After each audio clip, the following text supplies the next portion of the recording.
পশ্চিমবঙ্গের এক ছোট্ট গ্রামে থাকে মেয়ে রিয়া। খুব ছোটবেলাতেই তার বাবা মারা যায়। সংসারের সব দায়িত্ব এসে পড়ে তার মায়ের ওপর। দারিদ্র্য, কষ্ট আর অভাবের মধ্যেই বড় হতে থাকে রিয়া। কিন্তু তার চোখে সবসময় একটা স্বপ্ন জ্বলজ্বল করে।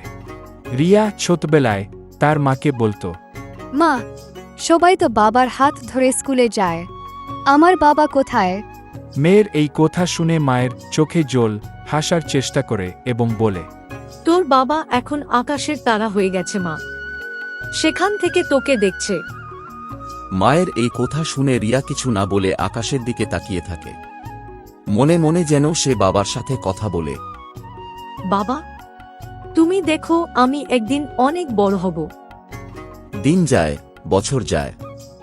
রিয়া স্কুলে ভর্তি হয়। কিন্তু সবার মতো তার জীবন সহজ ছিল না। এই রিয়া, তোর তো বাবা নেই, তুই এত পড়াশোনা করিস কেন? হ্যাঁ রে, ঠিক বলছিস, গরিবের আবার এত স্বপ্ন। তাদের এই কথাগুলো শুনে রিয়ার মনে আঘাত পায়। কিন্তু সে চুপ থাকে, সে কিছু বলে না। সেই দিন সে নিজের মনে মনে প্রতিজ্ঞা করে এবং বলে, একদিন আমি সবাইকে প্রমাণ করে দেব, আমি সফল হব, আমি পারবই। রাতের পর রাত মোমবাতির আলোয় পড়াশোনা করে রিয়া। বাইরে ঝড় বৃষ্টি আর ভিতরে অভাব, কিছুই তাকে থামাতে পারে না। পরীক্ষার দিন চলে আসে। রিয়া অনেক ভয় পায়, কিন্তু নিজের উপর বিশ্বাস রাখে।